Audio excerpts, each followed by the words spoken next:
දැන් ඔයාව කනවද නැද්ද? මං කිව්වනේ මට බෑ කියලා. මොනවද අප්පා මේ හැලපයි රොටි කන්න පුළුවන්ද? ඇයි බැරි? අද රැට කන්න තියෙනවා තමයි. ඔයාවක කෑවේ නැත්තම් මං වෙන මොකුත් නම් හදන්නේ නැහැ. මට බෑ අනේ. එහෙනම් මං අද රැට කන්නේ නැහැ. ඉතින් මට මොකද? එහෙනම් ඉතින් කන්න නැතුව ඉන්න කය ඇත්තේ. මෙතන මේ ගුණ කෑමක් ඇදුවම කන්න බෑ. ඔයා රයිස් කොත්තු වගේ නා ඕන තරම් කයි. කුණ තමා අනේ මේ A few moments later.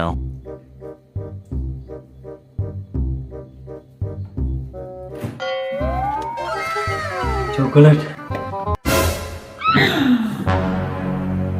ඇයි බඩගිනිද? බඩගිනි නැද්දනේ? අරව කන්න පුළුවන්ද?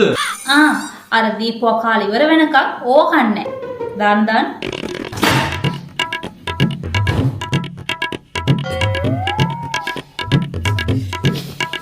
මේ වැඩේ හරියන්නේ නැහැ. බඩගිනි අම්පා. ඔන්න ඔය මේන් ටිකක් කාලා බලනවා. කොහොම කන්නද වන්ද මේ රොටි මේවයි මම කන්න ආසත් නැහැ. යකඩෝ මේක මාර රසයිනේ. තව ටිකක් කාලා බලමු. ඇත්තම මාර රසයිනේ. මම අපරාධනියව මම කන්න නැතු හිටියේ. මාරයි. බෑලපත් කාලා බලමු. වව් අම්බෝ මේවා මාර රසයිනේ. ඔක්කොම ටික කන්න.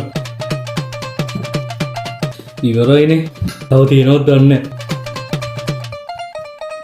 බබා මේ මම සේරම කෑවා. ඇත්තටම කෑවද? ඔව්වනේ මේ මොනවැන්දනේ මේවා හැදුවේ.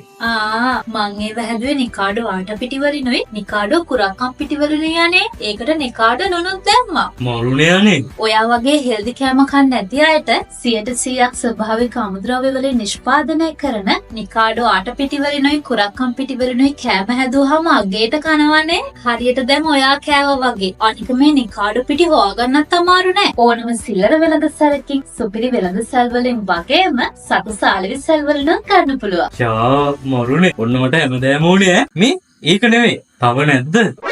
අයියෝ ඔයා කන්න බෑම කිව්වනේ. ඒ නිසා මම ඔක්කොම කෑවානේ. අයියෝ